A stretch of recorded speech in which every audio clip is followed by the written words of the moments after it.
이거 나, 우리 아빠라고. 아빠, 나 태양이야. 치워. 회장님 옷에 흙 묻는다. 어디서 미친놈이 굴러들어와서 흙먼지 구덩이에 처박힌 청년은 믿을 수 없다는 눈으로 아버지를 올려다봤습니다. 20년 만에 만난 아버지는 아들의 절규를 듣고도 차갑게 고개를 돌려버렸습니다. 난 자식 같은 거 없다. 경찰 불러.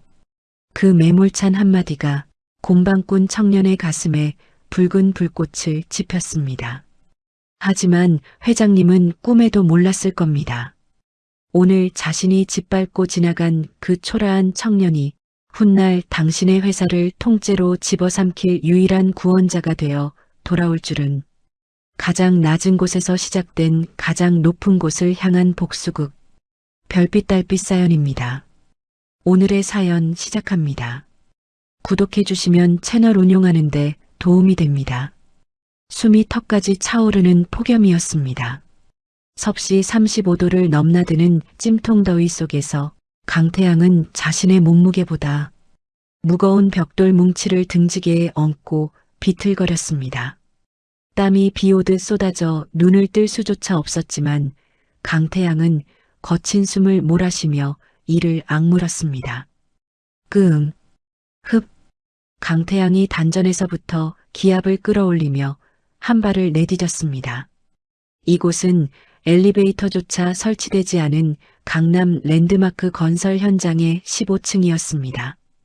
허벅지 근육이 터질 듯 비명을 질렀지만 강태양은 멈출 수 없었습니다. 투석 치료를 기다리는 어머니 김순자의 병원비가 어깨를 짓누르는 벽돌보다 더 무겁게 느껴졌기 때문이죠. 그때였습니다. 현장 소장 박 씨가 안전모를 고쳤으며 헐레벌떡 달려왔습니다. 박 소장이 강태양의 등짝을 손바닥으로 치며 소리쳤습니다. 야, 곰방, 너 거기서 뭐해? 빨리빨리 안 움직여. 강태양이 흐르는 땀을 손등으로 훔치며 대답했습니다. 죄송합니다. 이게 마지막 짐입니다. 금방 옮기겠습니다. 박 소장이 인상을 찌푸리며 손을 휘저었습니다. 됐고, 지금 VIP 오신단 말이야. 너처럼 꼬질꼬질한 애들은 눈에 띄면 안 되니까 저기 자재 참고 뒤로 가서 찌그러져 있어. 냄새 풍기지 말고. 강태양이 입술을 깨물며 고개를 숙였습니다. 알겠습니다. 강태양은 부당한 대우에도 묵묵히 자재 창고 뒤편으로 몸을 숨겼습니다. 잠시 후 현장에 거대한 철제 게이트가 열리며 요란한 사이렌 소리가 들려왔습니다. 경찰차의 호위를 받으며 검은색 고급 세단들이 줄지어 들어왔습니다. 수백 명의 인부들이 하던 일을 멈추고 웅성거렸습니다. 박 소장이 침을 꿀꺽 삼키며 허리를 90도로 굽혔습니다. 회장님 오십니다. 다들 차려. 맨 앞에 검은색 마이바흐 뒷문이 열리고 티끌 하나 없는 수트 차림의 남자가 내렸습니다. 대한건설그룹의 한진혁 회장이었습니다. 한진혁은 선글라스를 벗으며 날카로운 눈빛으로 현장을 둘러보았습니다. 그 압도적인 위험에 현장 임원들은 숨조차 크게 쉬지 못하고 도열했습니다. 자재 창고 틈새로 이 광경을 훔쳐보던 강태양의 손에서 물통이 툭 하고 떨어졌습니다. 강태양의 눈동자가 지진이 난 듯 흔들렸습니다. 한진혁이 고개를 돌리는 순간 그의 오른쪽 귀 밑에 선명하게 남은 화상 흉터가 강태양의 시야에 들어왔기 때문입니다. 그것은 강태양이 절대 잊을 수 없는 흉터였습니다. 20년 전 빚쟁이들에게 쫓기던 밤 여관방에 자신과 어머니를 두고 사라졌던 아버지의 얼굴이 그곳에 있었습니다. 강태양이 안전 펜스를 뛰어넘으며 목이 터져라 소리쳤습니다. 아빠. 갑작스러운 고함에 수행원들이 당황하여 주춤했습니다. 강태양은 그 틈을 타 한진혁의 코앞까지 전력 질주했습니다. 강태양이 한진혁의 팔을 거칠게 낚아채며 외쳤습니다. 아빠, 나야. 나 태양이야. 한진혁이 깜짝 놀라며 뒷걸음질 쳤습니다.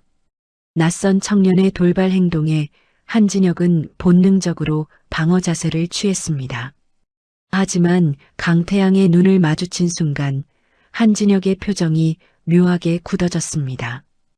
흙먼지를 뒤집어 쓴 청년의 눈매가 자신의 젊은 시절과 소름 끼치도록 닮아 있었기 때문이죠. 그때였습니다.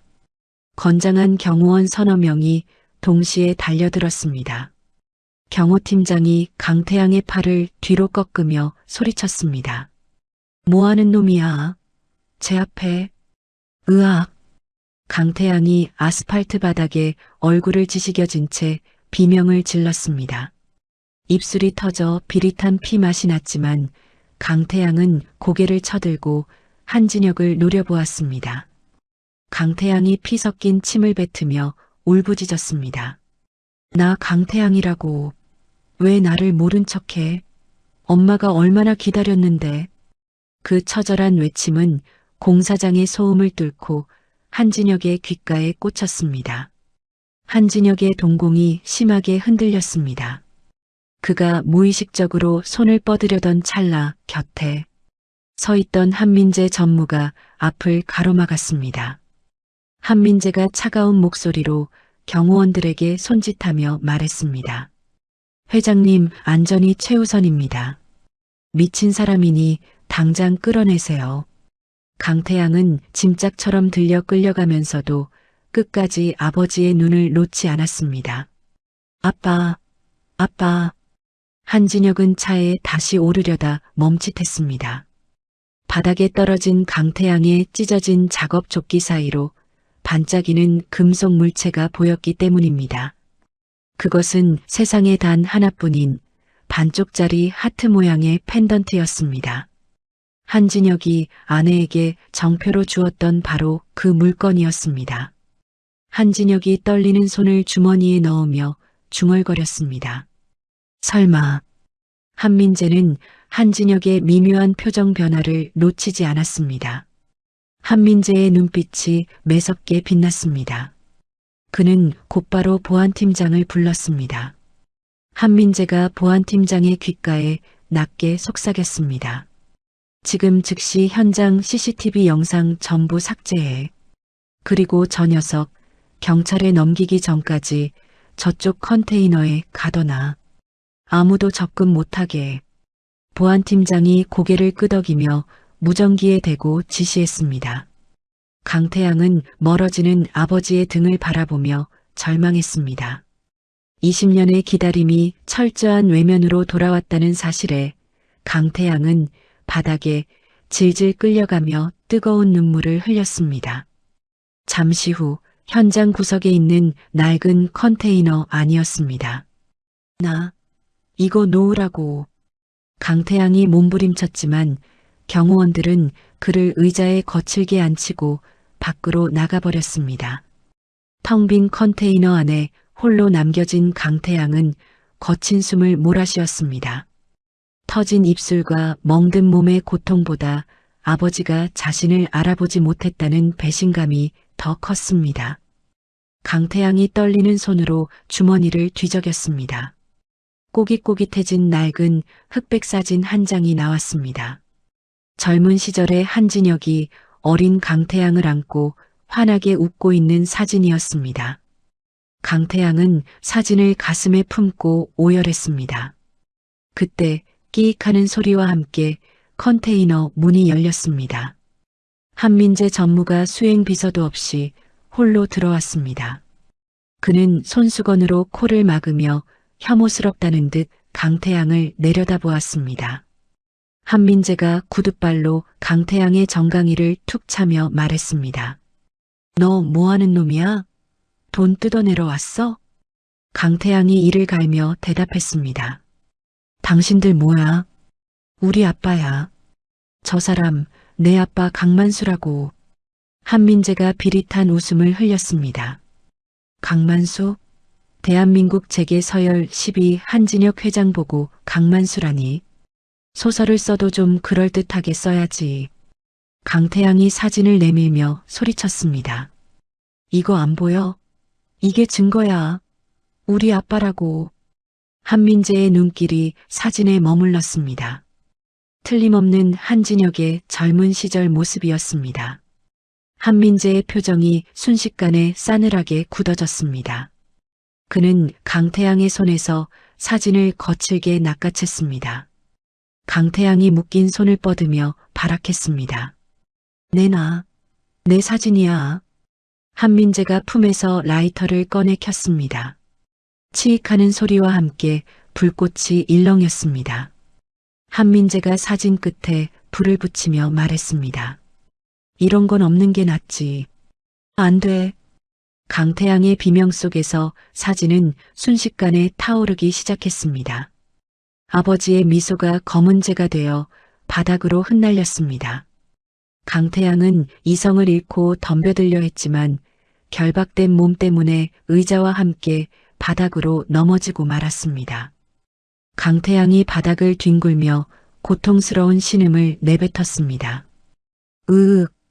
한민재가 바닥에 떨어진 재를 구두굽으로 비벼끄며 강태양의 머리채를 잡았습니다. 한민재가 강태양의 귓가에 나직이 속삭였습니다. 잘 들어. 내 아버지는 죽었어. 앞으로도 영원히 죽은 사람이어야 해. 주제 파악하고 살아. 이 쓰레기야. 한민재는 미련 없이 몸을 돌려 컨테이너를 나갔습니다. 쾅 하고 문이 닫히는 소리가 강태양의 심장을 때렸습니다. 어두운 컨테이너 안에 홀로 남겨진 강태양은 바닥에 흩어진 재를 바라보며 주먹을 꽉 쥐었습니다. 한편 회사로 복귀하던 마이바흐 아니었습니다. 한진혁 회장은 창밖을 멍하니 응시하고 있었습니다. 하지만 그의 손은 양복 주머니 속의 펜던트를 꽉 움켜쥐고 있었죠. 식은 땀이 그의 이마를 타고 흘러내렸습니다. 방금 전 마주친 청년의 절박한 눈빛이 머릿속에서 떠나지 않았기 때문입니다. 한진혁이 떨리는 목소리로 운전기사에게 말했습니다. 김 기사. 운전기사가 백미러로 한진혁을 살피며 대답했습니다. 네, 회장님. 한진혁이 주먹을 꽉 쥐며 명령했습니다. 차 돌려. 운전기사가 당황하며 되물었습니다. 네, 회장님, 다음 일정이. 한진혁이 버럭 소리를 질렀습니다. 당장 차 돌려. 아까 그놈 연행된 경찰서로 간다. 육중한 마이바흐가 급하게 유턴하며 거친 타이어 마찰음을 냈습니다. 한진혁의 눈빛에는 두려움과 희망이 뒤섞여 있었습니다. 만약 그 아이가 정말 내 아들이라면, 내가 짐승처럼 버리고 온 내 핏줄이라면. 그 시각 컨테이너 안의 강태양은 어둠 속에서 눈을 번뜩이고 있었습니다. 자신을 죽일 듯 노려보던 한민재의 눈빛, 그리고 자신을 외면한 아버지. 강태양의 가슴 속에서 설명할 수 없는 오기와 생존 본능이 불타오르기 시작했습니다. 강태양이 피 맺힌 입술을 깨물며 중얼거렸습니다. 두고 봐. 절대 이대로 안 끝나. 경찰서 조사실의 공기는 얼음장처럼 차가웠습니다. 창살 없는 창문으로 들어오는 오후의 햇살마저 무색하게 만드는 냉랭함이 감돌았죠. 강태양은 차가운 철제 책상 앞에 앉아 맞은편에 앉은 남자를 노려보고 있었습니다. 대한건설 법무팀의 최 변호사였습니다. 최 변호사가 서류 한 장을 강태양 쪽으로 툭 밀며 말했습니다. 강태양 씨, 상황 파악이 아직 덜 된 모양인데 이건 합의서가 아니라 선처 탄원서입니다. 회장님께 폭력을 행사하고 업무를 방해한 죄, 징역 3년은 좋게 나올 겁니다. 강태양이 수갑찬 손을 들어 서류를 가리키며 대답했습니다. 몇 번을 말합니까?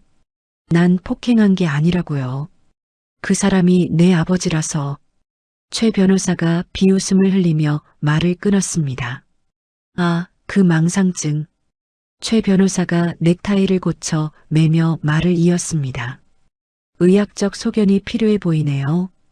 여기 사인하면 정신과 치료 조건으로 고소 취하하고 위로금 명목으로 5천만 원 지급해 드립니다. 대신 조건이 있어요. 강태양이 입술을 깨물며 최 변호사를 쏘아보았습니다. 조건? 최 변호사가 볼펜 끝으로 책상을 두드리며 말했습니다. 다시는 회장님 근처 반경 100엠 내에 접근하지 말 것. 그리고 어디 가서 아버지라는 헛소리하고 다니지 말 것. 강태양의 눈에 핏발이 섰습니다. 5천만 원. 어머니의 투석 비용을 몇 년은 댈 수 있는 큰 돈이었습니다. 하지만 그 돈을 받는 순간 자신의 기억과 아버지는 거짓이 되고 맙니다. 강태양은 떨리는 손으로 합의서를 집어들었습니다. 직! 강태양은 보란듯이 합의서를 반으로 찢어버렸습니다. 종이 찢어지는 소리가 적막한 조사실을 갈랐습니다. 강태양이 찢어진 종이 조각을 최 변호사 얼굴에 뿌리며 소리쳤습니다. 돈 필요 없어. 내 죄라면 아버지를 아버지라 부른 죄밖에 없어. 당신들 그 사람한테 가서 전해. 돈으로 입 막으려 하지 말고 직접 와서 내 눈 보고 말하라고. 최 변호사가 벌떡 일어나며 소리쳤습니다. 이 자식이 진짜 곱게 말하니까. 그때였습니다. 조사실 문이 벌컥 열리며 경찰서장이 땀을 뻘뻘 흘리며 들어왔습니다. 서장이 다급하게 길을 트며 외쳤습니다. 회장님 오십니다. 다들 비켜. 형사들이 기립하는 사이 한진혁 회장이 천천히 걸어 들어왔습니다. 방금 전 현장에서 보았던 수트 차림 그대로였지만 분위기는 사뭇 달랐습니다. 대한민국 재계 거물의 등장에 좁은 조사실이 꽉 차는 듯한 위압감이 흘렀습니다. 최 변호사가 당황하며 허리를 숙였습니다. 회장님, 직접 오실 필요 없이 저희가 알아서 처리. 한진혁이 손을 들어 최 변호사의 말을 막았습니다. 그의 시선은 오직 수갑을 찬 강태양에게 고정되어 있었습니다. 터진 입술, 찢어진 작업복, 그리고 분노와 원망이 뒤섞인 아들의 눈빛. 한진혁이 강태양의 맞은편 의자에 털썩 주저앉았습니다. 한진혁이 낮지만 단호한 목소리로 명령했습니다. 모두 나가 있어. 서장과 형사, 변호사까지 쭈뼛거리며 방을 빠져나갔습니다. 블라인드가 쳐진 조사실 안 숨막히는 정적 속에 부자만이 남았습니다. 한진혁은 떨리는 손을 감추기 위해 허벅지를 꽉 움켜쥐었습니다. 한진혁이 애써 침착함을 유지하며 입을 뗐습니다. 너 이름이 강태양이라고 했나? 강태양은 대답 대신 고개를 돌렸습니다. 20년을 기다린 재회치고는 너무나 비참한 꼴이었습니다. 한진혁이 강태양의 목을 바라보며 물었습니다. 내 귀 밑에 흉터. 누가 말해줬지? 내 어머니인가? 강태양이 다시 고개를 돌려 한진혁을 노려보며 으르렁거렸습니다. 엄마 입에 당신 이름 올리지 마. 당신 우리 버리고 도망간 거잖아. 빚쟁이들한테 우리 던져놓고 혼자 살겠다고 도망간 거잖아. 한진혁의 동공이 흔들렸습니다. 오해였습니다. 20년 전 그날 돈을 구하려다 납치되어 원양어선에 팔려갔던 자신이었습니다. 죽을 고비를 넘기고 돌아왔을 땐 아내와 아들은 이미 사라진 뒤였죠. 하지만 지금 당장 그 말을 한다고 믿어줄 리 없었습니다. 한진혁의 시선이 강태양의 셔츠깃 사이로 향했습니다. 금색 줄이 보였습니다. 한진혁이 불쑥 손을 뻗어 강태양의 목걸이를 끄집어냈습니다. 강태양이 몸을 뒤로 빼며 소리쳤습니다. 이거 나. 하지만 반쪽짜리 하트 펜던트가 한진혁의 눈앞에 드러났습니다. 뒷면에는 J&S라는 이니셜이 새겨져 있었습니다. 한진혁과 아내 수연의 약자였습니다. 한진혁의 눈가가 붉게 물들었습니다. 틀림없었습니다. 내 아들이다. 살아있었다. 그 순간 한진혁의 머릿속에 이복 동생 한민재의 얼굴이 스쳤습니다. 아까 현장에서 한민재가 강태양을 처리하려던 살기 어린 눈빛, 조사실 밖 복도에는 한민재의 신복들이 깔려 있을 것이 뻔했습니다. 지금 자신이 아들이라고 인정하는 순간 강태양은 한민재의 타깃이 되어 쥐도 새도 모르게 제거될 것이 분명했습니다. 지켜야 한다. 아직은 때가 아니야. 한진혁은 입술을 깨물며 펜던트를 놓았습니다. 그리고 차갑게 표정을 굳혔습니다. 배우가 가면을 쓰듯 아버지의 얼굴을 지우고 회장의 가면을 썼습니다. 한진혁이 싸늘하게 말했습니다. 착각하지 마라. 난 너의 아버지가 아니다. 강태양의 표정이 얼어붙었습니다. 뭐? 한진혁이 품에서 수표 한 장을 꺼내 책상 위에 던졌습니다. 내 과거를 어떻게 알았는지 모르겠지만 이런 싸구려 감성파리로 한몫 챙기려 했다면 번지수 잘못 찾았어. 난 자식 같은 거 없다. 강태양의 눈에 눈물이 고였습니다. 거짓말. 한진혁이 자리에서 일어나며 덧붙였습니다. 합의금이다. 이거 받고 떨어져. 다시는 내 눈앞에 띄지 마라. 한진혁은 강태양의 눈을 피하며 급하게 몸을 돌려 조사실을 나갔습니다. 등 뒤에서 강태양의 절규가 터져 나왔습니다. 강태양이 책상을 쾅 내리치며 울부짖었습니다. 거짓말, 거짓말이야. 당신 눈은 울고 있잖아. 비겁한 인간. 평생 그렇게 도망이나 다녀. 조사실 문을 닫은 한진혁은 그제야 참고 있던 숨을 토해내며 복도 벽을 짚었습니다. 다리에 힘이 풀려 주저앉을 뻔했습니다. 그의 손이 사시나무 떨듯 떨리고 있었습니다. 그 시각 경찰서 복도 끝 자판기 옆 음영진 곳이었습니다. 한민재 전무가 캔커피를 든 채 이 모든 상황을 지켜보고 있었습니다. 회장이 직접 경찰서까지 와서 피의자를 독대한다? 그리고 그냥 풀어준다? 한민재의 눈매가 가늘어졌습니다. 최 변호사가 다가와 조심스럽게 보고했습니다. 전무님, 회장님이 고소 취하 지시하셨습니다. 그냥 단순 해프닝으로 덮으라고. 한민재가 들고 있던 캔커피를 찌그러뜨리며 중얼거렸습니다. 단순 해프닝일 리가 없지. 방금 조사실에서 비틀거리며 나온 한진혁의 눈은 붉게 충혈되어 있었습니다. 그것은 잃어버린 자식을 찾은 아비의 눈이었습니다. 한민재의 입꼬리가 비틀렸습니다. 한민재가 최 변호사에게 턱짓하며 명령했습니다. 찾았네. 진짜 핏줄. 최 변호사가 의아해하며 물었습니다. 네. 한민재가 싸늘한 목소리로 말했습니다. 최 팀장, 저 자식 풀려나면 뒤 좀 밟아. 어디서 사는지, 가족은 누구인지 싹 다 파악해. 최 변호사가 머뭇거렸습니다. 알겠습니다. 근데 회장님이 건들지 말라고. 한민재의 눈빛이 서늘하게 빛났습니다. 건드리는 게 아니야. 청소하는 거지. 공사판에는 늘 사고가 도사리고 있잖아. 낙하물이라던가 뺑소니라던가. 잠시 후 경찰서 정문 앞이었습니다. 수갑은 풀렸지만 강태양의 마음에는 더 큰 족쇄가 채워졌습니다. 손에 쥐어진 수표는 구겨질 대로 구겨져 있었습니다. 아버지는 자신을 버렸습니다. 2번이나 말이죠. 강태양이 허공을 향해 허탈하게 웃었습니다. 하, 그래. 당신이 재벌 회장이면 다야?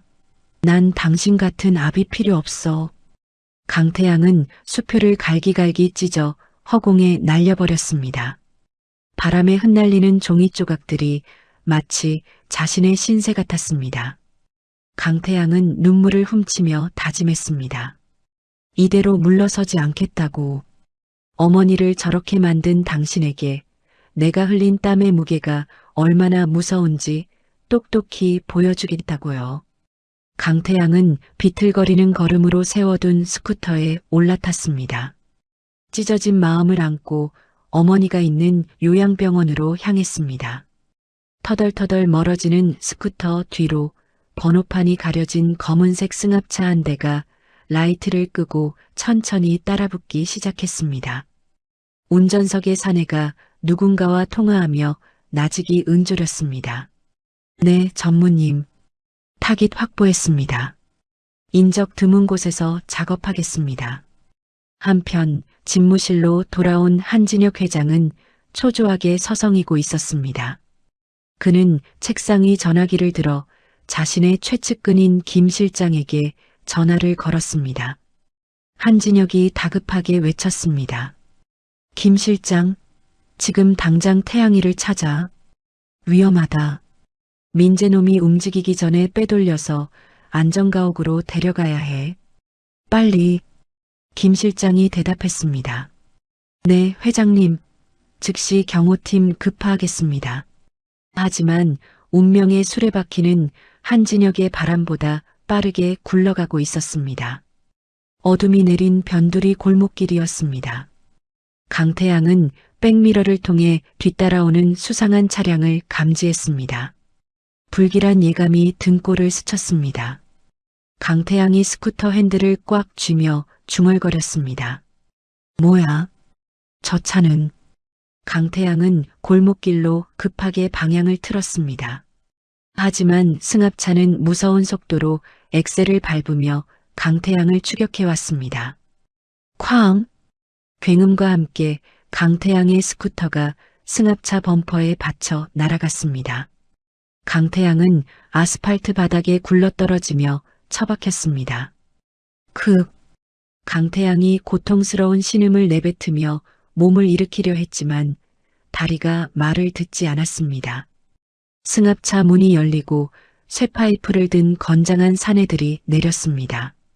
사내들이 강태양을 에워싸며 다가왔습니다. 처리해. 둔탁한 타격음과 함께 강태양의 의식이 흐려졌습니다. 사내들은 축 늘어진 강태양을 짐짝처럼 차에 실었습니다. 빗방울이 하나둘 떨어지기 시작하는 밤거리에는 깨진 스쿠터, 파편과 핏자국만이 남았습니다. 뒤늦게 현장에 도착한 김 실장의 경호팀이 본 것은 차가운 빗물에 씻겨 내려가는 붉은 핏물뿐이었습니다. 눅눅한 곰팡이 냄새와 비릿한 물비린내가 진동하는 폐채석장의 컨테이너 안이었습니다. 강태양은 얼굴에 끼얹어진 차가운 물세례에 숨을 들이키며 눈을 떴습니다. 머리가 깨질 듯 아파왔고 손발은 밧줄로 의자에 꽁꽁 묶여 있었습니다. 흐릿한 시야가 돌아오자마자 보인 것은 병원복을 입은 채 휠체어에 묶여 있는 어머니 김순자였습니다. 그녀의 입에는 재갈이 물려 있었고 눈은 공포로 질려 있었습니다. 강태양이 몸을 비틀며 비명을 질렀습니다. 엄마, 엄마. 그때 사과 깎는 소리가 슥슥 들려왔습니다. 한민재 전무가 낚시 의자에 앉아 과도로 사과 껍질을 길게 깎아내리고 있었습니다. 그의 뒤에는 도축업자로 불리는 거구의 해결사가 팔짱을 낀 채 서 있었습니다. 한민재가 깎은 사과 조각을 입에 넣으며 말했습니다. 일어났어? 꽤 오래 자더군. 강태양이 도축업자를 노려보다 한민재에게 소리쳤습니다. 당신들 뭐야? 우리 엄마한테 무슨 짓이야? 당장 풀어줘. 도축업자가 강태양의 어깨를 거친 손으로 짓누르며 제압했습니다. 강태양은 고통에 신음하면서도 어머니에게서 눈을 떼지 못했습니다. 한민재가 자리에서 일어나 강태양의 얼굴에 서류 봉투 하나를 툭 던졌습니다. 이거나 읽어봐.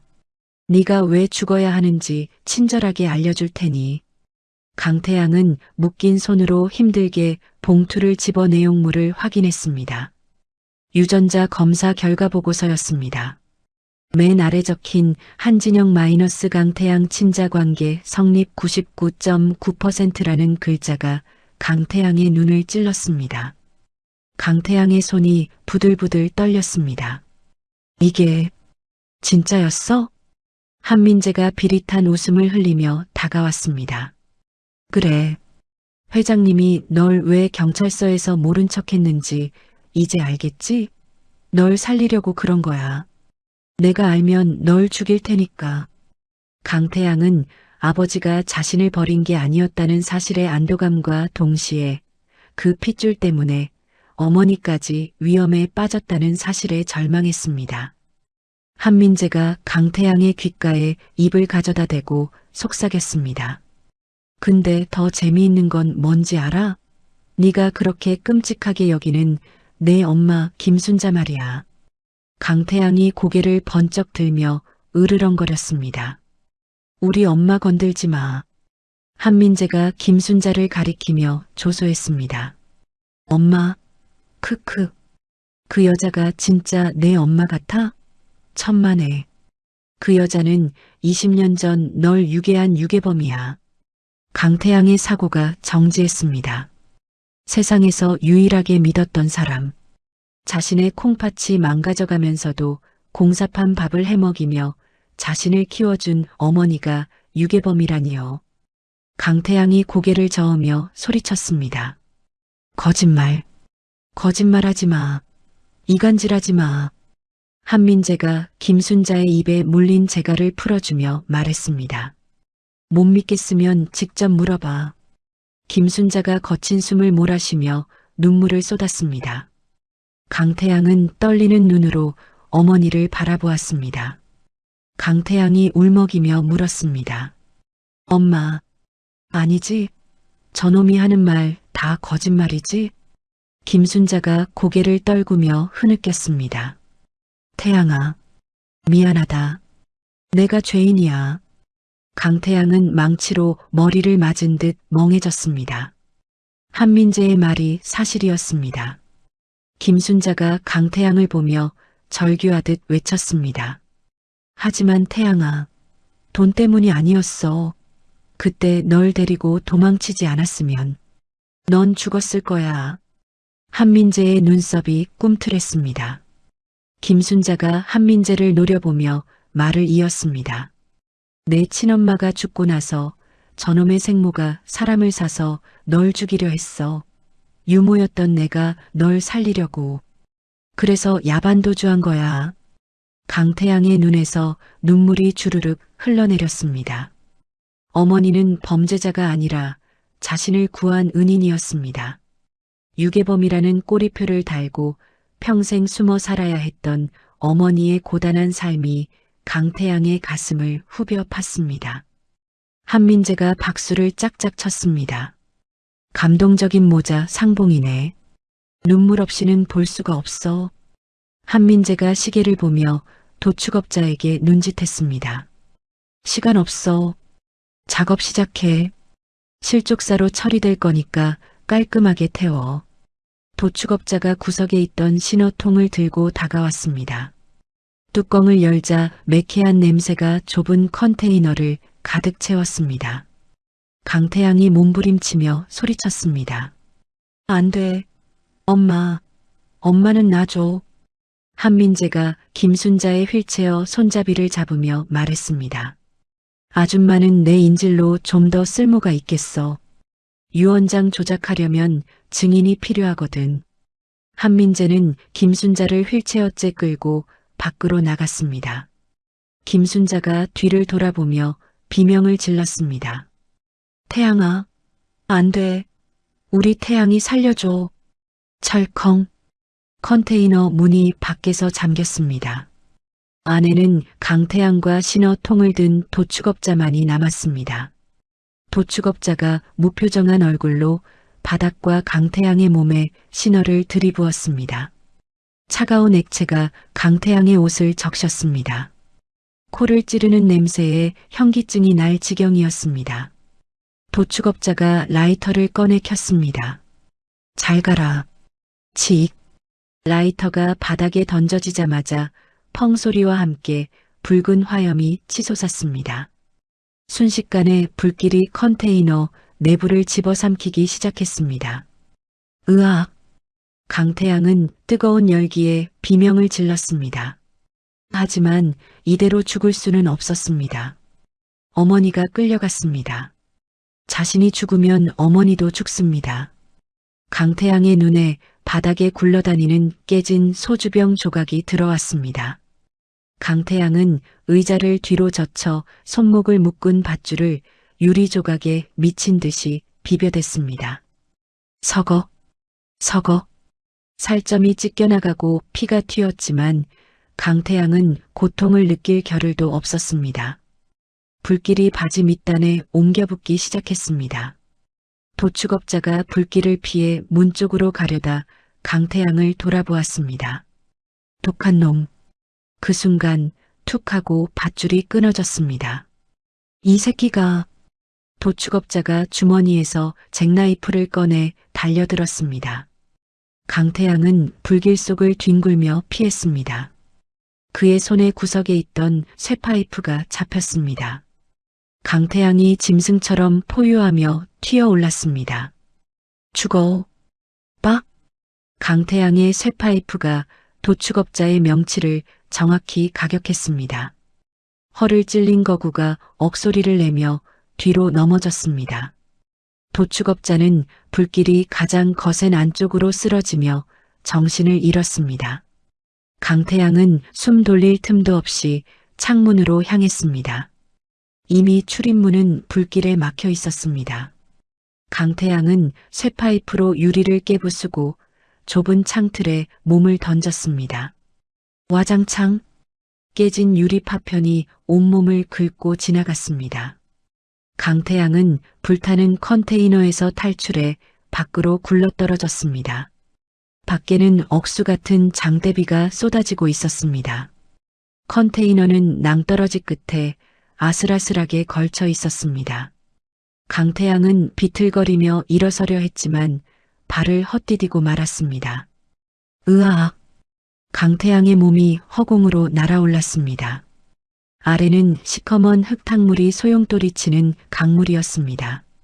풍덩하는 소리와 함께 강태양은 거친 물살 속으로 사라졌습니다. 다음 날 아침이었습니다. 비는 그쳤지만 폐채석장은 검게 그을린 냄새로 진동했습니다. 경찰과 소방대원들이 화재 현장을 수습하고 있었습니다. 형사가 까맣게 타버린 시신 한 구를 들것에 실으며 말했습니다. 신원 확인이 불가능할 정도로 훼손이 심하네요. 근데 체격으로 봐선 실종된 강태양 씨가 맞는 것 같습니다. 폴리스라인 밖에서 이 모습을 지켜보던 한민재가 입꼬리를 올렸습니다. 도축업자가 연락이 되지 않았지만 그는 태양과 함께 타 죽었으리라 확신했습니다. 한민재가 비서에게 전화를 걸어 지시했습니다.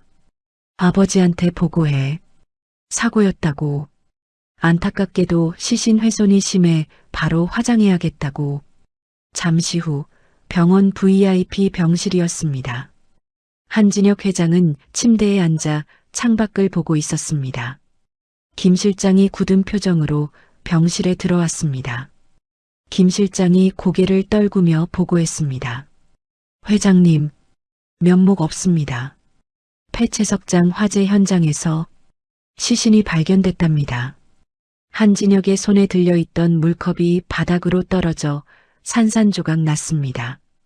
뭐라고? 김 실장이 울먹이며 말을 이었습니다.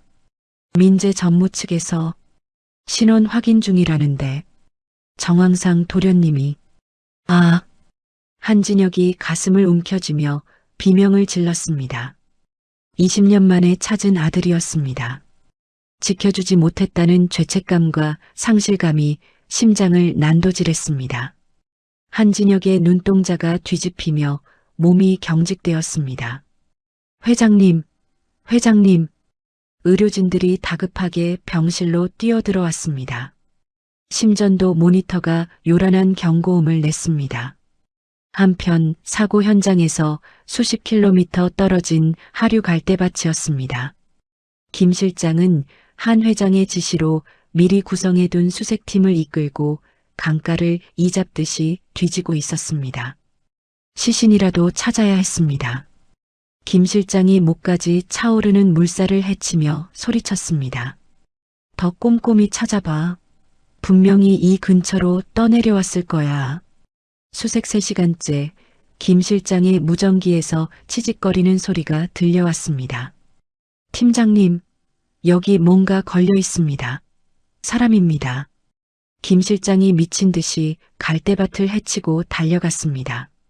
진흙투성이가 된 채 쓰러져 있는 남자가 보였습니다. 온몸이 상처투성이었고 숨은 끊어질 듯 희미했습니다. 김 실장이 남자의 얼굴에 묻은 진흙을 닦아내자 창백한 강태양의 얼굴이 드러났습니다. 김 실장이 강태양의 목에 손을 대보며 외쳤습니다. 살아있다. 빨리 헬기 불러. 왕 회장님 안가로 이동한다. 김 실장은 강태양을 업고 뛰기 시작했습니다. 그의 등 뒤로 붉은 석양이 지고 있었습니다. 그것은 죽음의 끝이 아니라 처절한 복수의 서막을 알리는 핏빛 신호탄이었습니다. 지독한 소독약 냄새가 코끝을 찔렀습니다. 강태양은 무거운 눈꺼풀을 힘겹게 들어 올렸습니다. 흐릿한 시야 속에서 낯선 천장이 보였습니다. 낡은 한바집 빗방이라고 생각했는데 최첨단 의료 장비들이 삑삑거리며 돌아가고 있는 낯선 곳이었습니다. 정신이 좀 드냐? 익숙한 목소리에 강태양이 고개를 돌렸습니다. 그곳에는 현장 한바집 주인, 일명 왕 할매가 서 있었습니다. 그런데 그녀의 차림새가 평소와 달랐습니다. 늘 입던 꽃무늬 몸빼바지가 아니라 윤기가 흐르는 고급 개량 한복을 입고 있었습니다. 강태양이 갈라진 목소리로 물었습니다. 할머니, 여기가 어디예요? 전 분명히. 왕 할매가 혀를 차며 다가와 강태양의 이마를 짚었습니다. 어디긴 어디야. 내 안가다. 쯧쯧 꼬라고는 물에 퉁퉁 불어서 만두가 다 됐네. 그때 병실 문이 열리고 김 실장이 들어왔습니다. 그는 왕 할매에게 정중하게 허리를 90도로 굽혔습니다. 김 실장이 공손하게 말했습니다. 왕 회장님, 의료진 말로는 고비는 넘겼답니다. 정말 다행입니다. 강태양의 눈이 휘둥그레졌습니다. 회장님, 이라뇨? 욕쟁이 할머니가요? 왕 할매, 아니 왕명자 회장이 지팡이로 바닥을 쿵 찍으며 호통쳤습니다. 이놈이, 내가 이래봬도 대한건설 창립 멤버의 지분 15%를 가진 대주주야. 내 아버지 한진혁이도 내 앞에선 무릎 꿇고 배웠어. 강태양은 입을 다물지 못했습니다. 매일 밥 많이 퍼먹는다고 국자로 등짝을 때리던 할머니가 그룹의 대주주라니 믿기지 않았습니다.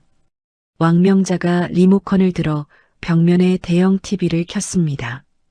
일단 이거부터 봐라. 내 아비가 널 살리려고 무슨 짓까지 했는지. 화면에는 뉴스 속보가 흘러나오고 있었습니다. 속보 한진혁 회장, 급성 심근경색으로 위독. 의식불명 상태 지속. 한민재 전무 비상경영 체제 돌입. 강태양이 링거줄을 잡으며 몸을 일으켰습니다. 아빠가 쓰러지셨어요? 나 때문에 충격받아서. 김 실장이 다급하게 강태양을 부축하며 말했습니다. 진정하십시오, 도련님. 쇼입니다. 강태양이 멈칫하며 김 실장을 쳐다보았습니다. 쇼라니요? 왕명자가 콧방귀를 뀌며 설명했습니다. 민재놈 눈피에서 널 빼돌리려면 아비가 쓰러지는 척이라도 해서 놈의 시선을 돌려야 했어. 안 그랬으면 놈이 널 끝까지 추격해서 확인 사살했을 거다. 내 아비 지금 멀쩡하게 산소호흡기 끼고 자는 척하고 있으니까 걱정 마. 강태양의 눈시울이 붉어졌습니다. 경찰서에서 매몰차게 자신을 내치던 아버지의 모습이 떠올랐습니다. 그것이 전부 자신을 지키기 위한 연기였다니 가슴이 먹먹해졌습니다. 김 실장이 품에서 녹음기 하나를 꺼내 강태양에게 건넸습니다. 그리고 이건 한민재가 도련님 어머님을 협박할 때 제가 몰래 설치해둔 도청 파일입니다. 강태양은 떨리는 손으로 재생 버튼을 눌렀습니다. 지직거리는 잡음 섞인 소리 사이로 한민재의 비릿한 목소리와 어머니 김순자의 울음소리가 흘러나왔습니다. 민재, 당신이 20년 전에 애 납치한 거 태양이가 알면 어떨까? 순자, 제발. 태양이는 건들지 마세요. 걘 아무것도 몰라요. 내가 죗값 다 받을게요. 우리 태양이만은 제발. 강태양은 녹음기를 가슴에 품고 짐승처럼 울부짖었습니다. 으아. 어머니는 자신의 목숨보다 태양을 더 걱정하고 있었습니다. 유괴범이라는 낙인이 찍히더라도 태양만은 다치지 않게 하려는 어머니의 처절한 모성이 강태양의 심장을 후벼 팠습니다. 왕명자가 강태양의 등짝을 손바닥으로 찰싹 때렸습니다. 그만 질질 짜. 사내 새끼가. 눈물은. 강태양이 눈물 범벅이 된 얼굴을 들었습니다. 왕명자가 호통쳤습니다. 네가 그렇게 구석에서 울고 있을 때 민재놈은 내 아비 회사 꿀꺽하고 내 어미 숨통 끊으려 하고 있어. 언제까지 피해자로 살 거냐? 억울하면 일어나서 갚아줘야지. 강태양의 눈빛이 변하기 시작했습니다. 슬픔이 걷히고 그 자리에 서늘한 도끼가 들어찼습니다. 강태양이 눈물을 닦으며 물었습니다. 방법 있어요? 내가 그 새끼 이길 방법. 왕명자가 시익 웃으며 침대 밑에서 라면 박스 하나를 꺼내 던졌습니다. 툭 하고 떨어진 박스 안에는 낡은 장부와 서류들이 가득했습니다. 이게 내 무기다. 내가 지난 수십 년간 한바집하면서 현장 소장들, 하청업자들한테 모은 대한건설부실공사 리스트랑 뒷돈 장부야. 민재놈이 덮으려고 했던 시한폭탄들이지. 강태양이 서류 하나를 집어들었습니다. 철근 누락, 저가 자재 사용, 공기 단축을 위한 불법 야간 작업. 자신이 현장에서 뼈 빠지게 일하며 목격했던 불합리한 일들이 고스란히 적혀 있었습니다. 김 실장이 걱정스러운 듯 덧붙였습니다. 하지만 도련님, 이 자료만으로는 부족합니다. 놈을 감옥에 보낼 순 있어도 도련님이 회사를 이끌 명분이 되진 못합니다. 주주들은 경영 능력이 검증되지 않은 후계자를 원하지 않을 겁니다. 강태양은 자신의 손을 내려다보았습니다. 굳은 살이 박히고 상처투성이인 투박한 손. 지난 10년간 벽돌을 나르고 시멘트를 비비며 거칠어진 손이었습니다. 강태양이 주먹을 꽉 쥐며 말했습니다. 명분이요? 제가 제일 잘하는 게 있습니다. 왕명자가 흥미롭다는 듯 눈을 반짝였습니다. 그게 뭔데? 전 벽돌 한 장의 무게를 알아요. 시멘트가 양생될 때의 온도를 알고 철근이 1cm만 어긋나도 건물이 어떻게 비명을 지르는지 알아요. 강태양이 링거 바늘을 거칠게 뽑아내며 침대에서 일어섰습니다. 비틀거렸지만 두 다리는 단단하게 바닥을 지탱했습니다.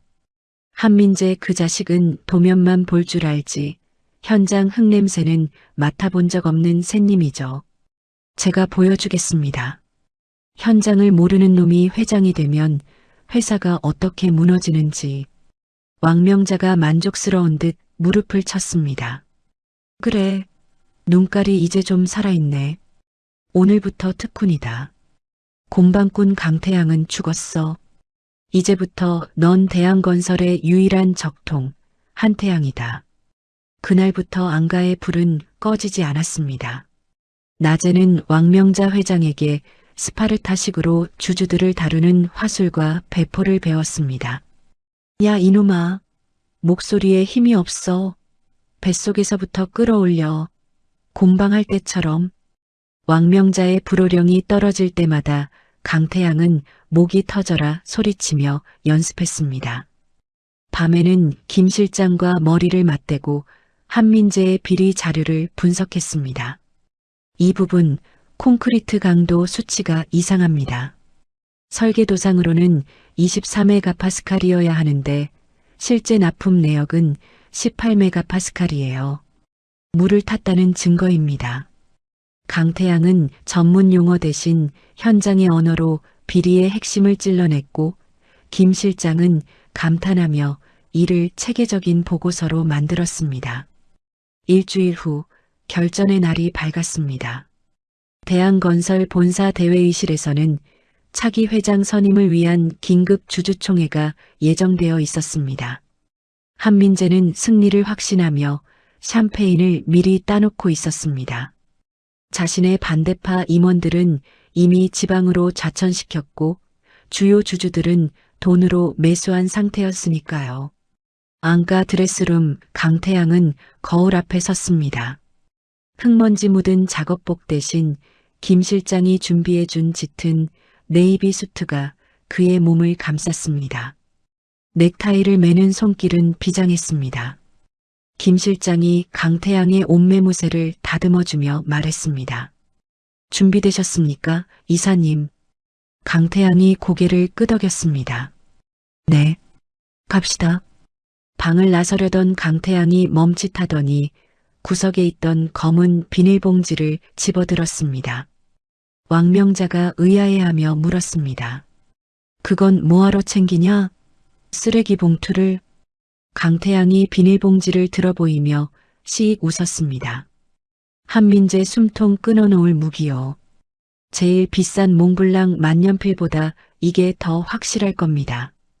봉지 안에서는 묵직한 돌덩이들이 부딪히는 소리가 났습니다.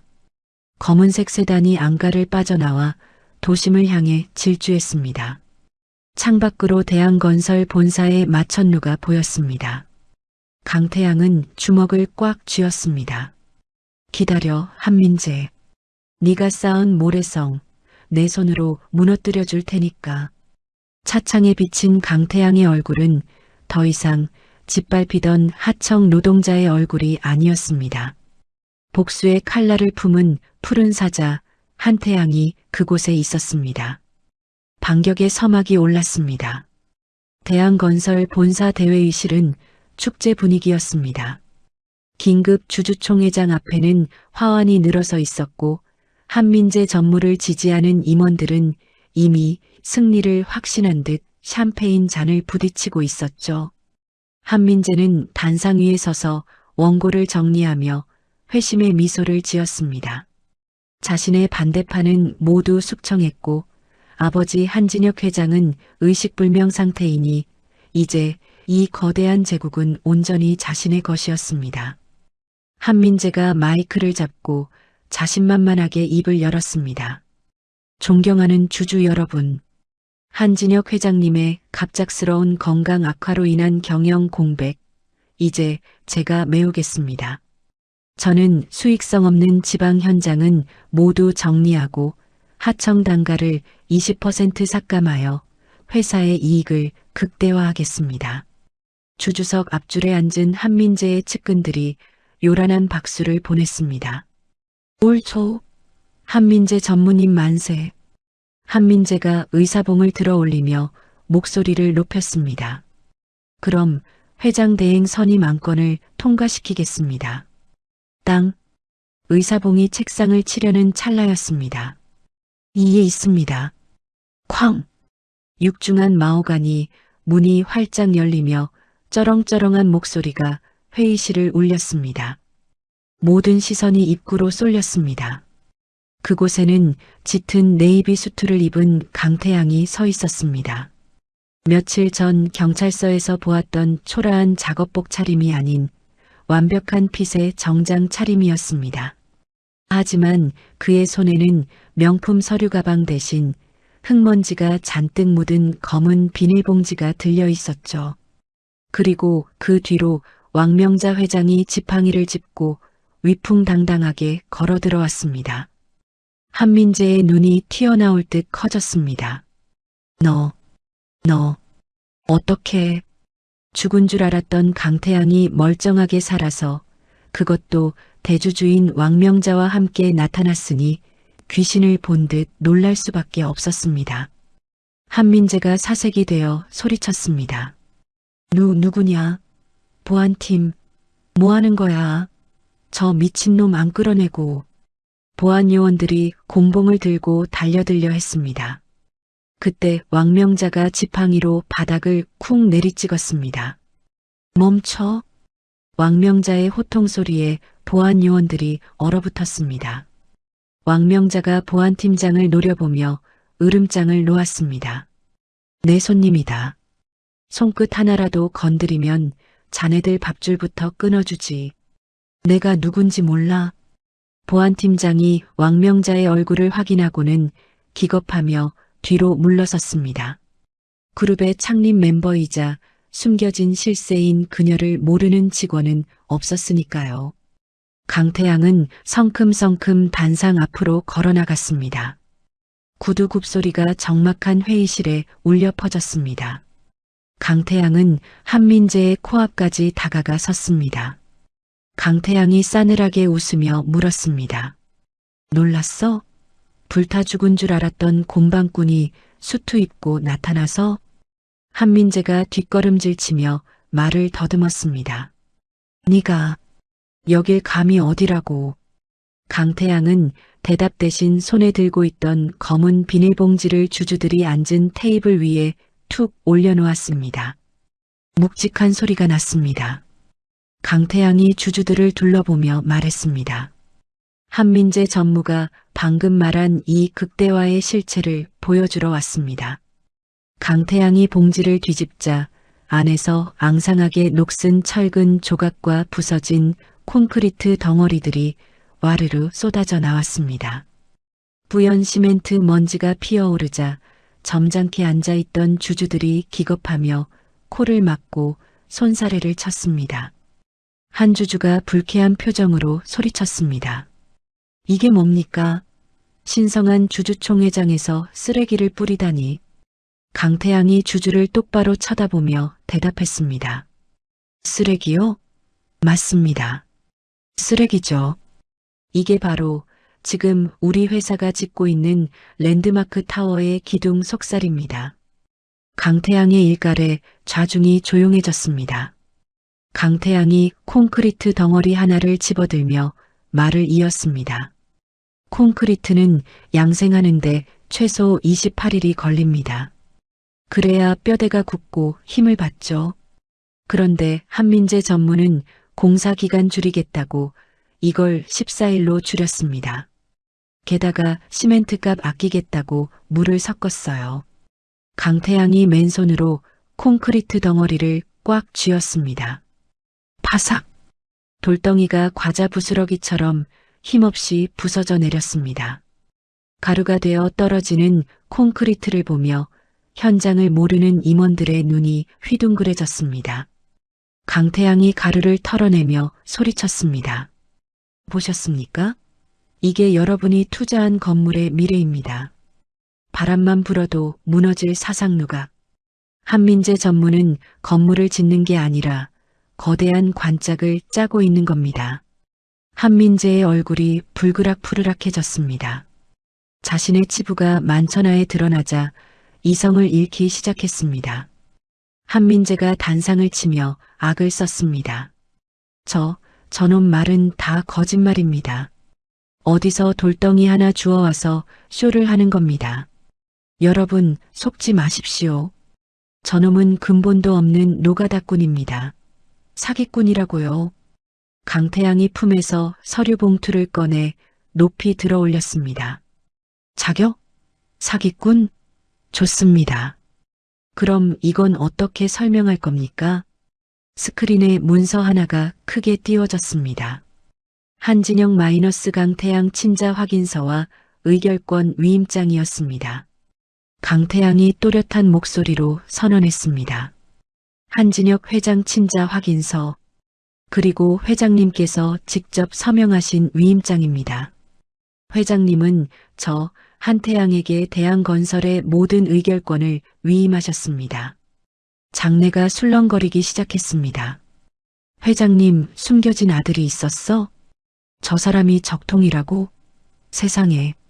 여론이 순식간에 뒤집히는 것을 느낀 한민재는 눈이 뒤집혔습니다. 그는 단상 아래로 뛰어내려와 강태양의 멱살을 잡았습니다. 한민재가 침을 튀기며 고함쳤습니다. 거짓말이야. 아버지는 식물인간이야. 의식도 없는 노인네가 서명을 할 수 있을 리가 없어. 네가 조작한 거야. 이 도둑놈아. 그 손 놓거라. 그때였습니다. 휠체어 굴러가는 소리와 함께 회의실 측면 문이 열렸습니다. 링거를 꽂은 채 휠체어에 앉은 한진혁 회장이 김 실장의 도움을 받아 들어오고 있었습니다. 비록 수척해졌지만 그 서늘한 눈빛만은 살아있었습니다. 한민재가 강태양의 멱살을 잡은 채 얼어붙었습니다. 아버지. 한진혁이 한민재를 싸늘하게 내려다보았습니다. 민재야, 넌 경영자가 되기 전에 사람이 덜 됐구나. 내 아들과 아내를 죽이려 하고 회사까지 말아먹으려 해? 한민재의 손에서 힘이 빠지며 스르르 내려갔습니다. 그는 털썩 무릎을 꿇고 한진혁의 바짓가랑이를 잡았습니다. 한민재가 비굴하게 매달렸습니다. 아닙니다. 오해십니다, 아버지. 저는 회사를 위해서. 한진혁은 한민재의 손을 매몰차게 뿌리쳤습니다. 그리고 고개를 돌려 강태양을 바라보았습니다. 그의 눈빛이 한없이 부드러워졌습니다. 한진혁이 쉰 목소리로 말했습니다. 태양아, 보여줘라. 진짜 주인이 누군지. 강태양은 고개를 끄덕이고 다시 마이크를 잡았습니다. 주주들의 시선이 강태양의 입에 집중되었습니다. 강태양이 진심을 담아 말했습니다. 저는 건설 현장에서 벽돌을 나르던 공방꾼입니다. 사람들은 저를 하찮게 여겼지만 저는 압니다. 벽돌 한 장이 빠지면 집 전체가 무너진다는 것을요. 강태양의 시선이 주주들 하나하나를 훑쳤습니다. 화려한 미사여구는 없었지만 흙냄새 나는 투박한 진심이 사람들의 마음을 움직였습니다. 한민재 전무는 그 벽돌의 무게를 무시했습니다. 사람의 생명보다 돈을 먼저 생각했습니다. 저는 오늘 주주 여러분께 제안합니다. 썩은 기둥을 뽑아내고 다시 기초부터 튼튼하게 쌓을 기회를 주십시오. 정적을 깨고 왕명자가 가장 먼저 손을 번쩍 들었습니다. 찬성합니다. 이어 소액 주주들, 그리고 눈치를 보던 중립파 임원들까지 하나둘 손을 들기 시작했습니다. 과반수, 아니 압도적인 찬성이었습니다. 사회를 보던 의장이 떨리는 목소리로 발표했습니다. 투표 결과 한민재 전무회의만 및 한태양 등기이사 선임안 가결되었습니다. 땅, 땅, 땅. 의사봉 소리가 3번 울렸습니다. 그것은 한민재에게 내려진 사형 선고와도 같았습니다. 한민재가 바닥을 치며 발악했습니다. 이건 무효야. 내가 누군지 알아? 내가 태산그룹 전무라고. 내가 회장이란 말이야. 보안 요원들이 달려들어 한민재의 양팔을 낚아챘습니다. 질질 끌려나가면서도 한민재의 눈은 강태양을 향해 살기를 뿜어냈습니다. 한민재가 악을 쓰며 소리쳤습니다. 강태양, 이대로 안 끝나. 내가 지옥을 보여주지. 너도 무너지는 거야. 강태양은 바닥에 떨어진 콘크리트 가루를 툭툭 털어내며 차갑게 응수했습니다. 치워. 내 현장에 쓰레기는 필요 없으니까. 한민재가 끌려나가기 직전 주머니 속에 있던 대포폰을 만지작거렸습니다. 그는 미리 작성해둔 문자 메시지의 전송 버튼을 눌렀습니다. 플랜 B 실행.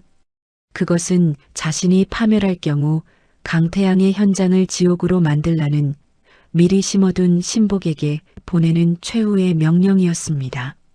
한민재가 회의실 밖으로 사라지자 주주들의 기립박수가 터져 나왔습니다. 강태양은 한진혁에게 다가갔습니다. 한진혁이 떨리는 손을 들어 아들의 손을 잡았습니다. 투박하고 거친 아들의 손이었습니다. 한진혁이 눈시울을 붉히며 말했습니다. 잘했다. 내 아들. 고맙다 살아줘서. 강태양도 아버지의 손을 꽉 맞잡았습니다. 20년의 세월을 돌아 비로소 제자리를 찾은 순간이었습니다. 모든 것이 완벽해 보였습니다. 승리의 기쁨이 두 부자를 감싸고 있었습니다. 하지만 그 행복은 오래가지 못했습니다. 징, 징, 징. 강태양의 주머니 속 휴대폰이 불길하게 울리기 시작했습니다. 발신자는 현장에 남아있던 작업 반장이었습니다. 강태양은 웃으며 전화를 받았습니다. 네, 반장님. 좋은 소식입니다. 하지만 수화기 너머에서 들려온 것은 축하 인사가 아니었습니다. 굉음과 사람들의 비명이 고막을 찢을 듯 터져 나왔습니다. 이사님, 큰일 났습니다. 랜드마크 지하에서 폭발음이 들립니다. 연기가 차오르고 있어요. 민재가 심어둔 용역들이. 으악! 강태양의 얼굴에서 핏기가 싹 가셨습니다. 잡고 있던 아버지의 손을 놓칠 뻔했습니다. 강태양이 소리쳤습니다. 반장님, 무슨 일입니까? 불이야. 밸브가 터졌다. 도망쳐. 전화가 툭 끊겼습니다. 강태양의 머릿속이 하얗게 변했습니다. 한민재가 끌려나가며 했던 마지막 말이 뇌리를 스쳤습니다. 지옥을 보여주지. 강태양이 사색이 되어 한진혁을 바라보며 외쳤습니다. 아빠, 현장에 불이 났대요. 제 동료들이. 반장님이 저기 갇혀 있다고요. 한진혁도 놀라서 몸을 일으키려 했습니다. 뭐라고? 그때 회의실 대형 스크린에 뉴스 속보가 떴습니다. 속보 대한건설 신축 현장 대형 화재 발생. 붕괴 조짐. 강태양은 뒤도 돌아보지 않고 회의실을 뛰쳐나갔습니다. 엘리베이터를 기다릴 새도 없이 비상계단을 굴러가듯 뛰어내려갔습니다. 자신이 샴페인을 터뜨리며 기뻐하던 그 순간 자신을 믿어준 사람들은 뜨거운 불길 속에서 죽어가고 있었습니다. 강태양이 계단을 뛰어내려가며 절규했습니다. 안 돼. 제발 사람만 있어줘요. 승리의 환호성은 순식간에 비명으로 바뀌었고 강태양은 다시 지옥의 불구덩이 속으로 달려가고 있었습니다. 현장은 그야말로 아수라장이었습니다. 검은 연기가 거대한 뱀처럼 하늘을 휘감고 있었고 매캐한 타는 냄새가 강남 한복판을 뒤덮었습니다. 강태양의 차가 급정거하며 타이어 타는 냄새를 풍겼습니다. 강태양이 차 문을 박차고 나오며 소리쳤습니다. 비켜, 다 비켜. 강태양은 간맞춰 입은 고급 수트가 재와 먼지로 더러워지는 것도 아랑곳하지 않았습니다. 그는 미친 듯이 현장 입구로 달렸습니다. 하지만 폴리스라인 앞에는 이미 기자들이 진을 치고 있었습니다. 한민재가 미리 뿌려둔 보도자료 탓에 카메라는 화재 현장이 아닌 강태양을 향해 플래시를 터뜨렸습니다. 한 기자가 강태양의 앞을 가로막으며 마이크를 들이댔습니다. 강태양 이사님, 이번 화재 무리한 공기 단축 때문이라는 게 사실입니까? 낙하산 인사의 폐해라는 지적이 있는데요. 또 다른 기자가 소리쳤습니다. 안에 노동자 수십 명이 갇혀 있다는데 책임지실 겁니까? 강태양은 기자의 마이크를 거칠게 밀쳐냈습니다. 지금 사람이 죽어간다고. 그게 중요해. 비키라고. 강태양이 인파를 뚫고 소방 저지선으로 들어가려 하자 소방대장과 경찰들이 그를 몸으로 막아섰습니다. 소방대장이 다급하게 외쳤습니다. 못 들어갑니다. 지금 추가 붕괴 위험이 있어서 진입 불가해요. 물러나세요. 강태양이 소방대장의 옷깃을 잡고 흔들며 절규했습니다. 안에 사람이 있다고요. 제가 일했던 곳입니다. 제 식구들이라고요. 그때였습니다. 쿠구구궁. 땅이 울리는 굉음과 함께 하늘 높이 솟아있던 타워 크레인이 휘청거렸습니다. 지하의 뜨거운 열기가 건물의 철골 뼈대를 녹이면서 집안이 내려앉기 시작한 것입니다. 으악! 무너진다. 도망쳐. 사람들이 비명을 지르며 뒤로 물러났습니다. 하지만 강태양은 오히려 건물 쪽으로 한 발 더 다가갔습니다. 그의 눈앞에 지하 4층에서 공포에 떨고 있을 반장님과 공방팀 동료들의 얼굴이 스쳐 지나갔습니다. 이대로 두면 다 죽어. 강태양의 눈에 바닥에 굴러다니는 낡은 안전모와 도끼가 들어왔습니다. 그는 주저없이 그것들을 집어들었습니다. 뒤따라온 김 실장이 강태양의 팔을 붙잡으며 애원했습니다. 이사님, 안 됩니다. 미치셨습니까? 지금 들어가면 자살 행위입니다. 강태양이 김 실장의 손을 뿌리치며 젖은 수건으로 코를 막았습니다. 지하 통로 구조는 제가 제일 잘 알아요. 도면에도 없는 샛길, 우리 공방꾼들만 아는 지름길로 갈 겁니다. 김 실장이 울먹이며 소리쳤습니다. 제발요. 회장님이 보시면. 강태양의 눈빛에는 죽음조차 두려워하지 않는 서늘한 광기가 서려 있었습니다. 강태양이 짧게 대답했습니다. 나 아니면 못 구해요. 강태양은 망설임 없이 검은 연기가 뿜어져 나오는 지하 입구로 몸을 던졌습니다. 그의 뒷모습이 순식간에 어둠 속으로 사라졌습니다. 바로 그 순간이었습니다.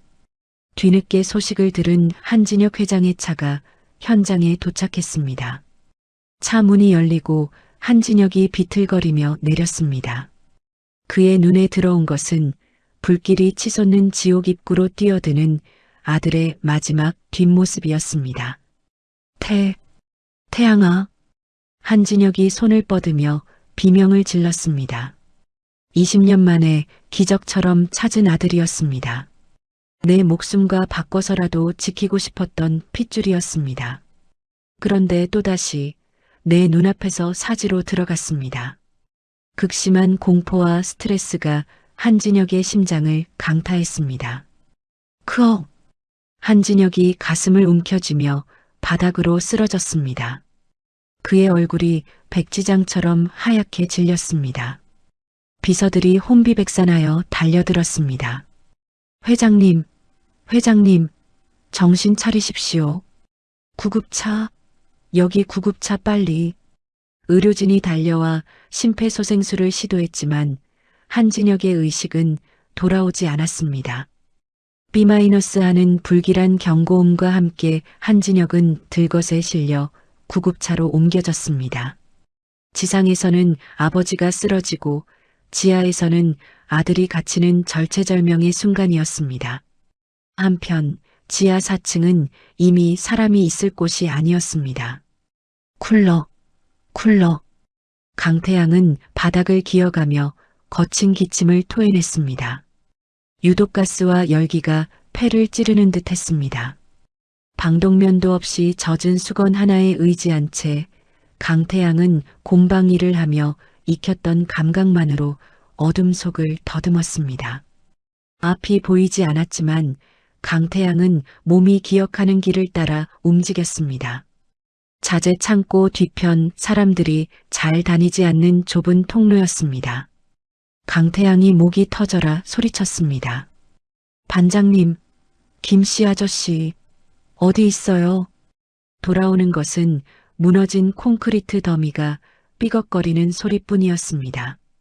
열기 때문에 피부가 타들어가는 것 같았지만 강태양은 멈추지 않았습니다. 그때 무너진 자재 더미 아래쪽에서 희미한 신음소리가 들렸습니다. 살려. 강태양이 소리나는 쪽으로 기어갔습니다. 철근 구조물이 무너져 내린 틈새에 반장과 동료들이 갇혀 있었습니다. 강태양이 도끼를 들어 철근을 내리치며 외쳤습니다. 반장님, 정신 차려요. 저 왔어요. 태양이가 왔어요. 반장이 개슴츠레한 눈으로 강태양을 올려다보았습니다. 사님? 여길 왜? 도망가. 빨리. 강태양의 눈에서 눈물이 핑 돌았습니다. 말하지 마요. 아껴요. 다 같이 나갑니다. 강태양은 미친 듯이 철근을 내리치고 돌덩이를 치웠습니다. 손톱이 뒤집히고 손바닥이 찢어졌지만 고통은 느껴지지 않았습니다. 겨우겨우 사람이 빠져나올 틈을 만들었습니다. 강태양이 동료들을 하나둘씩 끄집어냈습니다. 자, 내 손 잡아요. 어서. 하지만 기쁨도 잠시였습니다. 들어왔던 입구 쪽에서 쾅 하는 소리가 들리더니 엄청난 양의 흙더미가 쏟아져 내렸습니다. 퇴로가 완전히 막혀버린 것입니다. 동료들이 절망적인 비명을 질렀습니다. 막혔어. 이제 우린 다 죽었어. 강태양도 다리에 힘이 풀려 주저앉을 뻔했습니다. 사방이 막힌 지하갱도, 차오르는 가스, 죽음의 그림자가 목을 조여왔습니다. 그때 강태양의 허리춤에 있던 무전기가 치직거리며 울렸습니다. 김 실장의 목소리였습니다. 치직, 이사님, 들리십니까? 제발 대답 좀. 강태양이 떨리는 손으로 무전기를 잡았습니다. 김 실장, 나예요. 생존자들 찾았어요. 근데 길이 막혔어요. 무전기 너머에서 김 실장의 울음 섞인 목소리가 들려왔습니다. 이사님, 죄송합니다. 회장님이 심정지 상태로 병원에 실려가셨습니다. 강태양의 손에서 도끼가 스르르 미끄러져 떨어졌습니다. 댕그랑 소리가 정적을 깼습니다. 뭐라고요? 아드님 들어가는 거 보시고 쇼크가 오셔서 지금 심폐소생술 중인데 맥이 안 잡힌답니다. 강태양은 숨을 쉴 수가 없었습니다. 유독가스 때문이 아니었습니다. 죄책감이었습니다. 아버지를 살렸다고 생각했습니다. 복수만 하면 끝날 줄 알았습니다. 그런데 내오기와 선택이 아버지를 다시 죽음으로 몰아넣었습니다. 강태양이 바닥에 머리를 박으며 오열했습니다. 아빠, 안 돼. 나 아직 효도도 못했는데. 미안해요. 미안해요, 아빠. 반장이 강태양의 어깨를 흔들며 소리쳤습니다. 이사님, 정신 차려요. 여기서 이러고 있으면 다 죽어요. 강태양은 멍한 눈으로 동료들을 바라보았습니다. 다들 공포에 질려 자신만 쳐다보고 있었습니다. 내가 무너지면 이 사람들도 죽는다. 아버지도 나도 이 사람들도. 안 돼. 이대로 끝낼 순 없어. 강태양의 눈빛이 다시 살아났습니다. 절망의 바닥을 치고 올라온 생존 본능이었습니다. 그는 머릿속에 있는 랜드마크 타워의 설계도면을 빠르게 훑었습니다. 그리고 한 가지 기억을 찾아냈습니다. 과거 한민재가 비자금을 빼돌리기 위해 벽 두께를 줄이고 마감을 엉터리로 했던 곳. 도면상에는 벽이지만 실제로는 얇은 가벽으로 막아둔 환기구 통로가 있었습니다. 강태양이 벌떡 일어났습니다. 아직 안 끝났어. 일어납시다. 강태양은 바닥에 떨어져 있던 대형 망치, 일명 오한말을 집어들었습니다.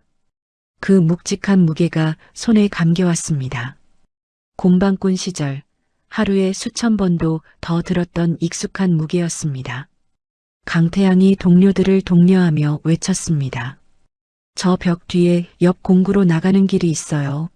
한민재 그 자식이 돈 빼먹으려고 가벽으로 막아놓은 곳이에요. 반장이 믿을 수 없다는 듯 물었습니다. 정말입니까? 저건 콘크리트 벽이잖아요. 강태양이 망치를 고쳐쥐며 대답했습니다. 아니요.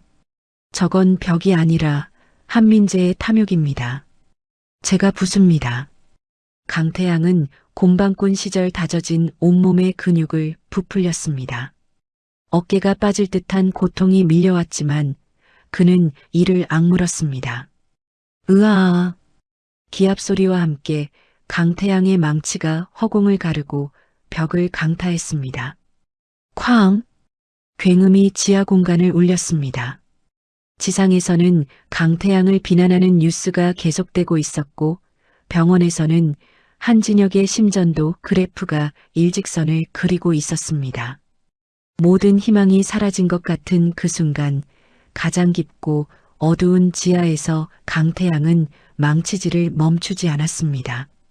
가장 낮은 곳에서의 경험이 가장 높은 곳의 위기를 구할 유일한 열쇠임을 증명하기 위해 강태양은 피 묻은 손으로 벽을 내리치고 또 내리쳤습니다. 으아! 지하 갱도에 강태양의 처절한 기합 소리가 울려 퍼졌습니다. 쾅! 쾅! 대형 망치와 벽이 부딪힐 때마다 불꽃이 튀고 콘크리트 파편이 사방으로 비산했습니다. 강태양의 손바닥은 이미 찢어져 피투성이었고 어깨 근육은 파열될 듯 비명을 질렀습니다. 하지만 강태양은 멈추지 않았습니다. 자신이 멈추면 등 뒤에 있는 동료들도 병상에 있는 아버지도 모두 끝이라는 생각뿐이었죠. 작업 반장이 수건으로 입을 막으며 소리쳤습니다. 이사님, 그만해요. 그러다 몸 상해요. 강태양이 거친 숨을 몰아쉬며 마지막 힘을 짜냈습니다. 비켜요. 한 번만 더. 강태양이 온몸에 체중을 실어 망치를 휘둘렀습니다. 쿠르릉. 마침내 견고해 보이던 벽에 금이 가더니 와르르 무너져 내렸습니다. 뿌연 먼지 구름 사이로 시원한 바람이 훅 끼쳐 들어왔습니다. 옆 공구로 이어지는 샛길이 뚫린 것입니다. 강태양이 망치를 바닥에 던지며 외쳤습니다. 뚫렸다. 다들 이쪽으로 서둘러요. 강태양은 다리가 부러져 움직이지 못하는 반장을 등에 업었습니다. 동료들은 서로를 부축하며 태양이 만든 생명의 길을 따라 비틀비틀 이동하기 시작했습니다. 어둠 속을 헤치며 탈출구로 향하던 때였습니다. 강태양의 발끝에 무언가 묵직한 것이 걸렸습니다. 윽! 강태양이 휴대용 조명으로 바닥을 비췄습니다. 그곳에는 건장한 체격의 남자가 무너진 콘크리트 구조물에 하반신이 깔린 채 죽어 있었습니다. 한민재가 고용한 용역 깡패 중 한 명이었습니다. 미처 빠져나가지 못하고 낙하물에 깔려 연기에 질식해 숨진 것이 분명해 보였습니다. 강태양이 시신을 피해 지나가려던 찰나였습니다. 징마이너스 징마이너스. 죽은 남자의 품 안쪽에서 미세한 진동 소리가 들렸습니다. 강태양의 발걸음이 멈췄습니다. 구조물에 깔린 덕분에 불길이 닿지 않은 남자의 상의 안쪽 주머니에서 나는 소리였습니다. 강태양은 반장을 잠시 내려놓고 떨리는 손으로 남자의 주머니를 뒤졌습니다. 액정이 살짝 금이 간 대포폰이 나왔습니다. 화면에는 방금 도착한 문자 알림이 떠 있었습니다. 발신 VIP 한 전무. 작업 완료 확인했다. 입금 처리했으니 쥐 죽은 듯 잠수 타라. 그리고 그 위에는 죽은 깡패가 보내려다 실패한 전송 내역이 남아 있었습니다. 플랜 B 실행. 가스밸브 개방 후 점화. 강태양의 눈에서 파란 불꽃이 튀었습니다. 이것은 사고가 아니라 명백한 테러였습니다. 한민재가 자신의 탐욕을 채우기 위해 수십 명의 목숨을 담보로 불을 질렀다는 결정적인 증거, 스모킹 건이었습니다. 강태양이 휴대폰을 꽉 움켜쥐며 이를 갈았습니다. 한민재, 네가 판 무덤에 네가 묻히게 해줄게. 강태양은 휴대폰을 품에 단단히 챙기고 다시 반장을 업었습니다. 갑시다. 세상 밖으로. 한편 지상은 그야말로 아수라장이었습니다. 구조 작업이 난항을 겪으며 시간이 지체되자 기자들은 먹잇감을 찾은 하이에나처럼 달려들었습니다. 한 기자가 카메라를 향해 격앙된 목소리로 리포팅을 하고 있었습니다. 네, 현장입니다. 현재 구조 소식은 들리지 않고 있습니다. 이번 참사는 낙하산으로 내려온 후계자 강태양 이사의 무리한 공사 강행이 원인이라는 지적이 지배적입니다. 시민단체를 자처하는 사람들이 몰려와 대한건설 본사 앞에서 피켓을 들고 시위를 벌였습니다. 살인 기업 대한건설 규탄한다. 노동자를 생매장시킨 강태양을 구속하라. 여론은 최악으로 치달았고 인터넷에는 한진혁 회장이 이미 사망했다는 가짜 뉴스까지 도배되고 있었습니다. 현장을 지키던 김 실장은 넋이 나간 표정으로 주저앉아 있었습니다. 하늘이 무너지는 것 같았습니다. 그때였습니다. 저기 봐. 환풍구 쪽이다. 누군가 소리쳤습니다. 사람들의 시선이 일제히 비구역 환풍구로 쏠렸습니다. 굳게 닫혀있던 덮개가 덜컹거리더니 열렸습니다. 검은 흙투성이가 된 사람들이 하나둘 기어 나왔습니다. 죽은 줄 알았던 생존자들이었습니다. 사람이다. 살아있다. 구급대원들이 들것을 들고 달려갔습니다. 그리고 맨 마지막으로 건장한 남자가 다친 동료를 업은 채 비틀거리며 걸어 나왔습니다. 고급 수트는 걸레짝처럼 찢어졌고 얼굴은 숯검정으로 뒤덮여 누군지 알아볼 수 없을 정도였습니다. 하지만 그 형형한 눈빛만은 어둠 속에서도 빛나고 있었습니다. 김 실장이 벌떡 일어나며 외쳤습니다. 이 이사님, 강태양이었습니다. 그가 반장을 구급대원에게 인계하자 기자들이 벌떼처럼 달려들어 마이크를 들이댔습니다. 강태양 이사님, 부실 공사 혐의 인정하십니까? 안에서 무슨 일이 있었습니까? 본인 실수로 불이 난 겁니까? 플래시가 소나기처럼 터졌습니다. 강태양은 눈부신 조명 앞에서도 눈 하나 깜짝하지 않았습니다. 그는 휘청거리는 다리를 꼿꼿이 세우고 카메라를 똑바로 응시했습니다. 강태양이 품에서 챙겨온 대포폰을 높이 들어 올리며 입을 열었습니다. 그의 목소리는 갈라져 있었지만 현장의 소음을 잠재울 만큼 단단했습니다. 이건 사고가 아닙니다. 기자들이 숨을 죽였습니다. 강태양이 카메라 렌즈에 휴대폰 액정을 들이대며 말을 이었습니다. 이건 한민재 전무가 사주한 명백한 테러입니다. 살인 미수입니다. 현장이 발칵 뒤집혔습니다. 카메라들이 일제히 휴대폰 화면 속 문자 메시지를 클로즈업했습니다. 플랜 B 실행, 가스밸브 개방. 누구도 부인할 수 없는 명백한 증거였습니다. 강태양의 눈에서 굵은 눈물이 흘러내려 숯검정 얼굴 위에 하얀 기를 냈습니다. 강태양이 울분을 토해내듯 소리쳤습니다. 저는 흑수저 공방꾼 출신입니다. 평생 현장 밥을 먹고 자랐습니다. 그래서 누구보다 잘 압니다. 땀 흘려 일하는 노동자들은 절대 자신의 일터에 불을 지르지 않습니다. 강태양의 절규가 전파를 타고 전국에 생중계되었습니다. TV를 보던 국민들은 충격에 빠졌습니다. 재벌 3세의 갑질 사고인 줄 알았는데 알고 보니 경영진의 추악한 권력 다툼이 불은 방화 테러였던 것입니다. 강태양은 가슴을 치며 호소했습니다. 이 건물을 무너뜨리려 한 건 노동자가 아니라 돈에 눈먼 경영진이었습니다. 제 동료들은 죄가 없습니다. 여론은 순식간에 반전되었습니다. 살인마라는 비난은 순식간에 동료를 구한 영웅이라는 찬사로 뒤바뀌었습니다. 실시간 검색어 1위에 강태양, 한민재 구속이 올랐습니다. 그 순간 김 실장이 휴대폰을 귀에 댄 채 눈물을 펑펑 쏟으며 달려왔습니다. 이사님, 이사님. 강태양이 비틀거리며 김 실장의 어깨를 잡았습니다. 김 실장, 아버지는요? 아버지는 김 실장이 울먹이며 외쳤습니다. 방금 심박수 돌아오셨답니다. 수술 성공했답니다. 회장님 살아나셨어요. 강태양의 다리에 힘이 풀렸습니다. 그는 그 자리에 털썩 주저앉아 어린아이처럼 엉엉 울음을 터뜨렸습니다. 으엉, 다행이다. 진짜 다행이다. 재벌 회장의 아들도 영웅도 아니었습니다.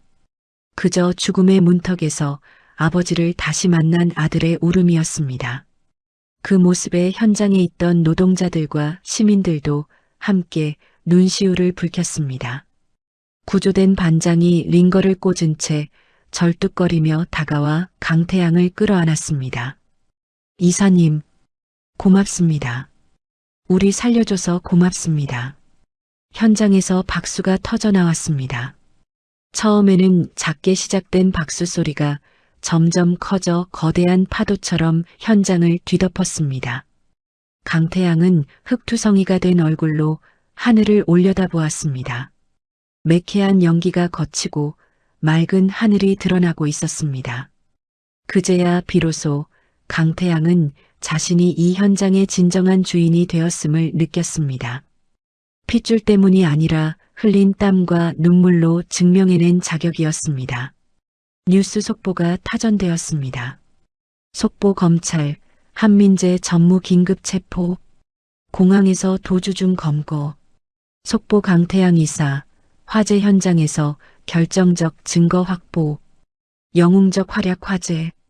병실에 숨어있던 한민재는 해외로 도피하기 위해 공항으로 향하다가 생중계된 강태양의 폭로를 보고 출동한 검찰 수사관들에게 덜미를 잡혔습니다.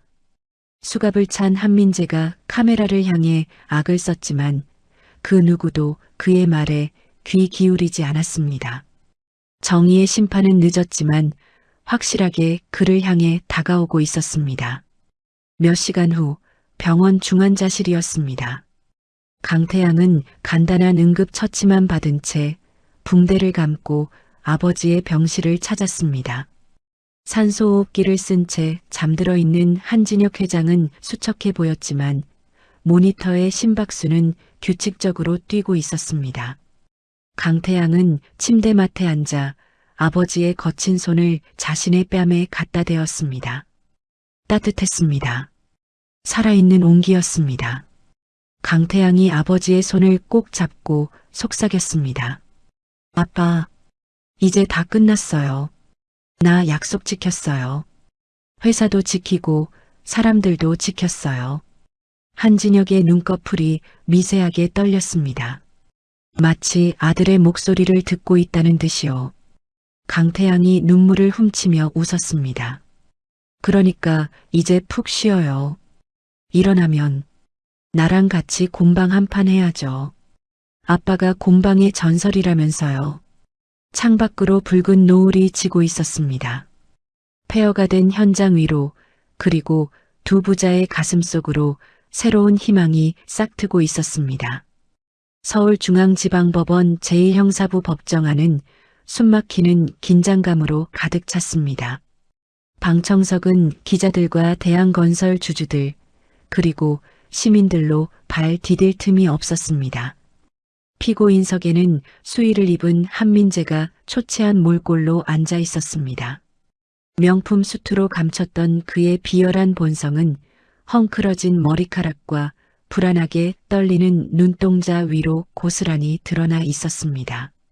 재판장이 판결문을 읽어 내려갔습니다. 피고인 한민재는 자신의 경영권, 방어를 위해 무고한 노동자들의 생명을 담보로 방어를 교사하고 살인을 미수에 그치게 한 점 등 죄질이 매우 불량합니다. 또한 반성의 기미가 전혀 없으므로 엄중한 처벌이 불가피합니다.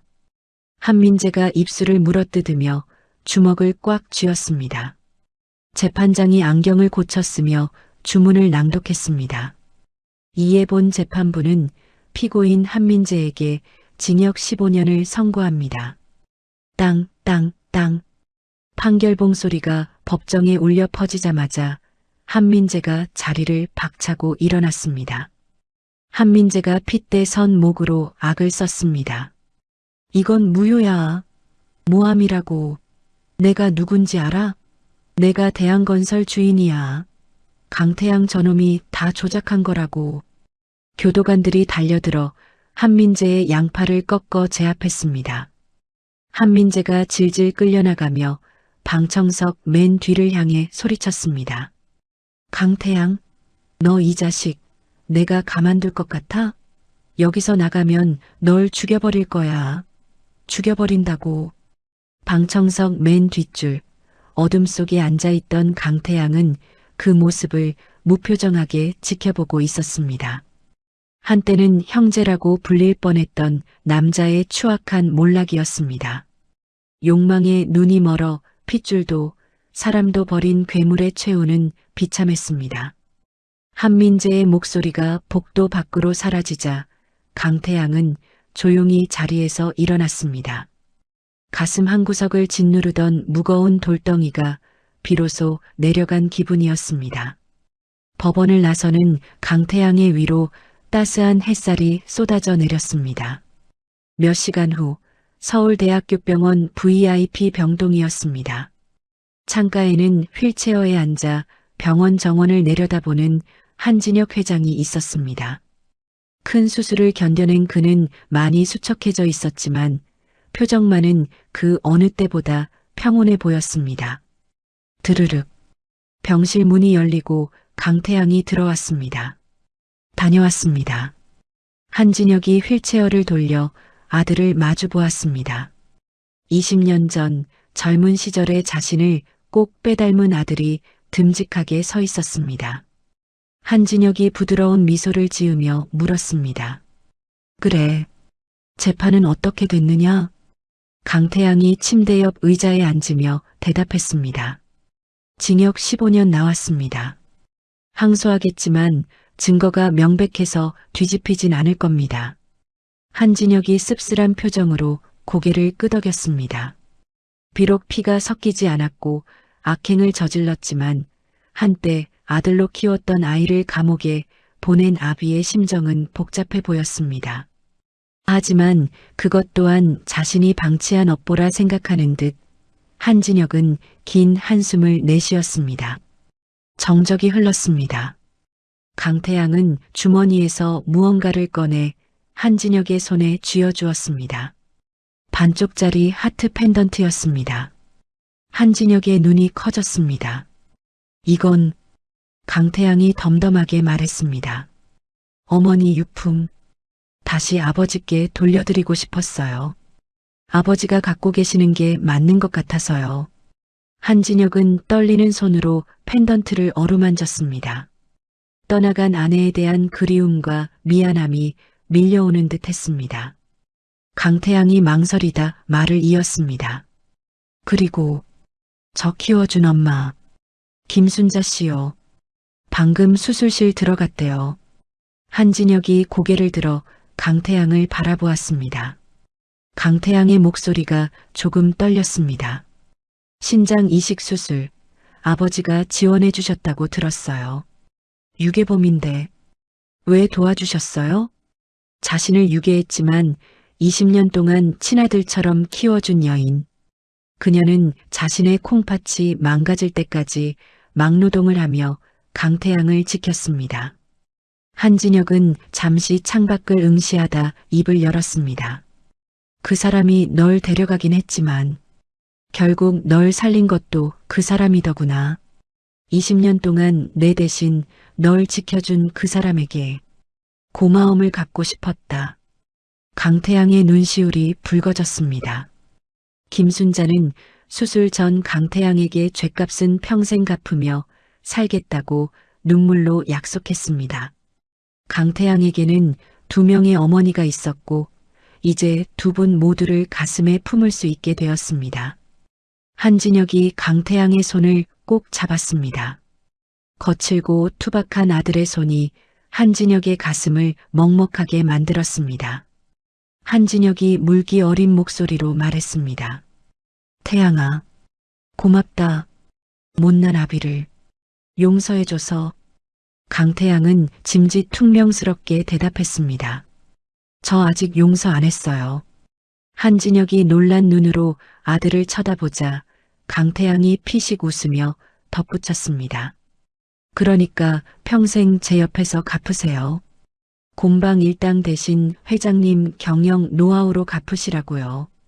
이자까지 쳐서요. 한진혁의 눈가에 주름진 미소가 번졌습니다. 그래, 알았다. 내 남은 인생 다 바쳐서 갚으마. 두 남자의 눈가에 따뜻한 물기가 어렸습니다. 서먹했던 20년의 세월이 맞잡은 두 손의 온기로 사르르 녹아내리고 있었습니다. 비로소 진정한 가족이 된 순간이었습니다. 1년 후 대한건설의 대규모 신축 아파트 공사 현장이었습니다. 하늘을 찌를 듯 솟아오른 타워 크레인들이 바쁘게 움직이고 레미콘 차량들이 줄지어 들어오고 있었습니다. 점심시간이다. 밥 먹으러 가자. 오후 12시를 알리는 사이렌 소리가 울리자 안전모를 쓴 인부들이 우르르 한바지 편장 식당으로 몰려들었습니다. 땀 냄새와 밥 냄새가 섞인 활기찬 현장이었습니다. 개 중에는 낯익은 얼굴도 있었습니다. 말끔한 작업복을 입고 현장을 지휘하는 강태양 회장이었습니다. 작업 반장이 수건으로 땀을 닦으며 다가왔습니다. 회장님, 오늘 메뉴 제육볶음이라는데 같이 가시죠. 제가 특식으로 계란 후라이 하나 더 얹어달라고 말해놨습니다. 강태양이 웃으며 손을 흔들었습니다. 어이쿠, 반장님 먼저 가십시오. 전 오늘 선약이 있어서요. 반장이 의아해하며 물었습니다. 선약이요? 누구랑요? 강태양은 대답 대신 눈짓으로 현장 구석진 곳에 있는 벤치를 가리켰습니다. 그곳에는 편안한 등산복 차림의 노신사가 보온 도시락을 까놓고 기다리고 있었습니다. 한진혁 명예회장이었습니다. 한진혁은 경영 일선에서 물러난 뒤 강태양이 진행하는 모든 현장을 돌며 노동자들의 쉼터를 관리하고 안전교육을 하는 봉사활동을 하고 있었습니다. 재벌 총수가 아닌 현장의 왕고참으로 돌아온 셈이었죠. 강태양이 벤치로 다가가 털썩 앉았습니다. 아니, 명색이 회장 아들인데 한바지밥 좀 먹으면 안 돼요? 왜 맨날 도시락이에요? 강태양이 투덜거렸지만 젓가락은 이미 한진혁이 싸온 두툼한 계란말이를 향하고 있었습니다. 한진혁이 혀를 차며 밥뚜껑을 열어주었습니다. 잔말 말고 먹어. 이게 왕년의 공방꾼 강만수 표 특제 도시락이다. 밖에서 사 먹는 조미료 덩어리랑 비교가 되냐? 강태양이 밥을 한 숟가락 크게 떠넣으며 우물거렸습니다. 간이 좀 짠데요? 나이 드시면 미각이 둔해진다더니. 한진혁이 숟가락으로 강태양의 손등을 툭 쳤습니다. 먹기 싫으면 내놔. 김 실장 주게. 아이 참, 농담도 못해요? 두 사람은 티격태격하며 점심을 먹었습니다. 지나가던 직원들이 그 모습을 보고 흐뭇한 미소를 지었습니다.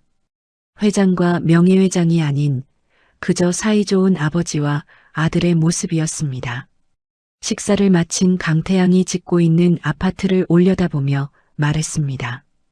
웅장하게 솟은 건물의 뼈대가 햇살을 받아 반짝였습니다. 아빠, 저거 봐요. 튼튼하죠? 뼈대 하나는 끝내주게 올렸네. 한진혁이 커피를 마시며 고개를 끄덕였습니다. 그래, 아주 실하네. 누구 아들이 지었는지 기초가 탄탄해. 강태양의 표정이 사뭇 진지해졌습니다. 옛날에 아빠가 그랬잖아요. 벽돌 한 장 무게가 4kg라고. 근데 회장이 돼서 보니까 결제 서류 한 장 무게가 40kg는 되는 것 같아요. 가끔은 숨이 막힐 때도 있어요. 수천 명의 직원과 그 가족들의 생계를 책임져야 하는 무게. 한 번의 결정이 회사의 운명을 좌우한다는 압박감. 강태양은 그 보이지 않는 무게를 견디고 있었습니다. 한진혁이 숟가락을 내려놓고 아들을 지그시 바라보았습니다. 무겁냐? 강태양이 씁쓸하게 웃으며 대답했습니다. 네, 죽을 만큼요. 차라리 벽돌 3,000장 나르는 게 더 쉬운 것 같아요. 한진혁이 강태양의 어깨를 단단하게 감싸쥐었습니다. 그래야지. 그 무게를 견디는 게 가장이고 리더다. 가볍게 느껴지면 그건 네가 일을 제대로 안 하고 있다는 증거야. 한진혁은 남은 반찬을 정리하며 말을 이었습니다. 하지만 태양아, 너무 걱정 마라. 힘들면 언제든 말해. 벽돌은 같이 들어주지 못해도 네가 힘들 때 기댈 등은 내어줄 수 있으니까. 내 뒤엔 항상 이 아빠가 있다. 강태양은 울컥하는 목맨 소리를 감추려 물을 벌컥벌컥 마셨습니다. 따뜻했습니다. 20년 전 잃어버렸던 그리고 공사판 먼지 속에서 다시 찾은 가장 든든한 백이었습니다. 강태양이 자리에서 일어나며 기지개를 켰습니다. 아, 잘 먹었다. 밥값은 해야죠. 한진혁도 따라 일어났습니다. 뭐냐? 뭐부터 할까? 안전점검? 강태양의 눈이 장난스럽게 빛났습니다. 그는 현장 한 구석에 놓여있던 빈 질통벽돌 지게 2개를 가져왔습니다. 아빠, 왜? 우리 내기 하나 하실래요? 저기 백오동 입구까지 누가 먼저 가나? 진 사람이 오늘 저녁 설거지하기. 한진혁이 기가 차다는 듯 웃음을 터뜨렸습니다. 이 녀석 보게. 번데기 앞에서 주름을 잡아? 나 강만수야. 곰방의 전설. 너 기저귀 찰 때 나는 벽돌 짊어지고 날아다녔어. 강태양이 질통을 등에 매며 도발했습니다. 에이, 전설은 옛날 이야기죠. 지금은 현역이 대세 아닙니까? 쫄리면 빠지시든가요. 한진혁이 오기를 부리며 질통을 낚아챘습니다. 좋아. 덤벼. 내가 너 하나는 가볍게 이긴다. 오후에 햇살이 쏟아지는 공사 현장.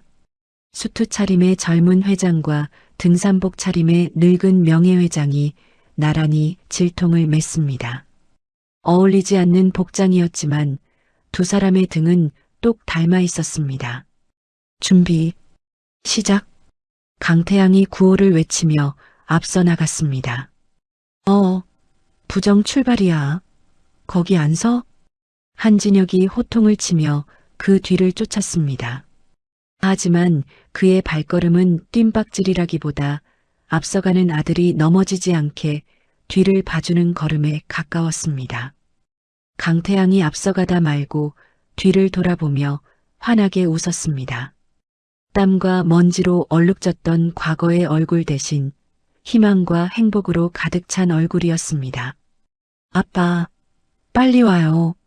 같이 가요. 한진혁이 숨을 헐떡이며 웃었습니다. 그래, 간다. 같이 가자, 아들아. 수백 명의 노동자가 흘리는 땀방울 사이로 두 부자가 나란히 걷고 있었습니다. 가장 낮은 곳에서 다시 시작된 그들의 동행은 그들이 짓고 있는 그 어떤 마천루보다 높고 단단해 보였습니다. 현장의 소음이 마치 두 사람의 앞날을 축복하는 빵빠레처럼 울려 퍼지는 가운데 화면이 서서히 멀어지며 이야기는 막을 내립니다. 가장 낮은 곳에서 땀 흘리던 청년 태양이가 부패한 권력을 무너뜨리고 진정한 주인이 되는 과정이 여러분께 짜릿한 통쾌함과 따뜻한 감동을 동시에 전해드렸기를 바랍니다. 벽돌 한 장의 무게를 견디는 자만이 가장 높은 곳에 오를 자격이 있다는 태양이의 말이 긴 여운으로 남는데요. 어쩌면 우리의 삶도 매일 무거운 짐을 지고 오르는 고단한 계단 같지만 그 끝에는 태양이와 아버지처럼 따뜻한 햇살과 웃음이 기다리고 있을 거라 믿습니다. 서로의 등을 밀어주는 두 부자의 뒷모습처럼 여러분의 삶에도 지치고 힘들 때 기댈 수 있는 든든한 내 편이 늘 함께하기를 진심으로 응원하겠습니다. 이야기를 끝까지 들어주신 분이 계시다면 잘 들었다고 댓글 하나만 남겨주세요. 감사합니다.